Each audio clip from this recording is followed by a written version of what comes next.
Who's out? Who's out? Let's go! Panthers on 3! 1, 2, 3!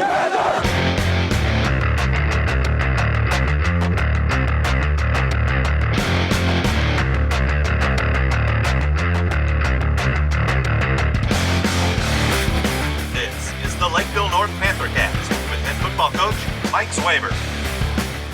We're pretty excited here at Lakeville North after coming away with our second victory of the season. We beat Eagan 31-14 on our home field. It was our home opener, and the kids were excited to get out on the new turf field that we have at our stadium. We played with a lot of emotion and energy early on. Eagan did try to match that, and they did a nice job of that, matching our emotion in the second quarter and into the third quarter. But eventually we were able to pull away with a big fourth quarter and come away with a great win, 31-14. So let's look at a couple of the highlights that we had in the game. And we're starting out here in the first quarter. We get the ball first, put together a nice drive, moving down the field pretty efficiently, both in the ground and in the air. Finishing off this drive with a great run by our tailback, number 22, Dejan Newell, who takes the ball on a simple lead off the right-hand side, breaks a couple tackles, bounces it to the outside, and crosses the goal line, getting us up 7-0 early on in the football game. So after a fast start in the first quarter where we got up 10-0 pretty early, things slowed down for us a little bit. Defensively, during the second quarter, the defense stepped up and still played pretty well. Offensively, we weren't able to move the football very well. They played good physical football, Eagan did, defensively, and slowed down our running game, and we weren't able to hit the wide receivers that we were able to in the first quarter either. We went into halftime with a lead after a good defensive stop. With Eagan moving down into our territory pretty deep, we were able to get that defensive stop and go into the halftime up 10-0. One of the focuses we always have here is we want to come out of the gates pretty fast after halftime. And third quarter didn't quite go the way we wanted to right away. We ended up getting a turnover offensively, and Eagan was able to put it in the end zone, which got the game pretty close for a while at 10-7. We started to feel a little bit of adversity, and we wanted to see, what kind of character we have at that point in time. The kids stepped up at that point, both offensively, defensively, and in the special teams. And as we moved into the fourth quarter, we were able to put this game away. All right, next highlight that we want to look at happens when we're up 17-7.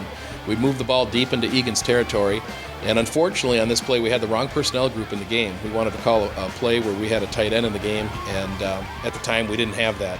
But the kids were resourceful out there. Bryant McCudden, who's normally a wide receiver, I don't think he's ever lined up at tight end at any level in football, but he lined up at tight end in this particular play. It was a bootleg. We wanted to fake the run and get out to the right here. Bryant McCudden lined up at tight end on the left side, drags across the formation, and Mike Hartwell did a nice job seeing him come open on the goal line, and we hit him for a touchdown strike to put us up 24-7. After getting a little lead at the beginning of the fourth quarter, the defense really put this game away for us. Cody Schenkelberg has played big for us in the first two games, and here you can see him on this play, seeing the quarterback break out of the pocket. He comes downhill hard and lays a lick on a very talented quarterback that Eagan has. The last highlight we want to look at is kind of an interesting play. It was a broken play by Eagan. They were in punt formation, and the center snapped it over the punter's head. The ball goes back into the end zone, and the punter was trying to get the ball away, throws the ball up in the air, and you can see our defensive end, Andy Yetzer, was in the right place at the right time, comes away with a touchdown on his first interception of the year.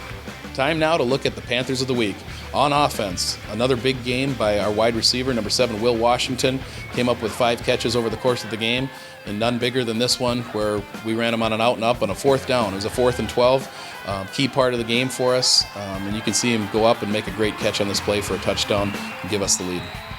Our defensive player of the week was a junior cornerback for us, starting in his second game for us at cornerback. Number 23, Cole Banham, came up with play after play over the course of this game, knocking down passes, making great defensive plays, and also came away with an interception for us. Just an all-around great game by him.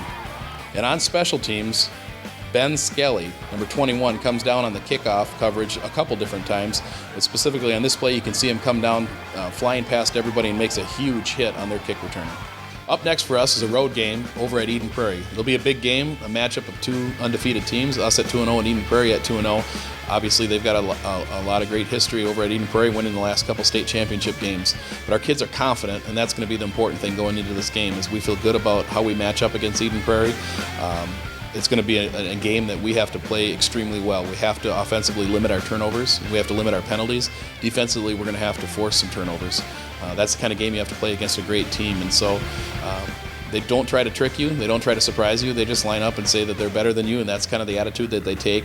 And Brian Boston, our defensive coordinator, puts together a great defensive plan against them every single year, and I anticipate the same thing happening this year.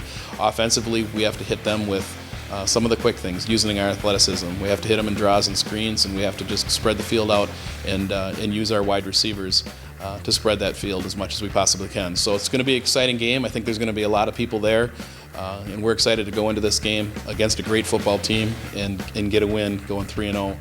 Thank you for watching PantherCast, and I look forward to seeing you here again next week.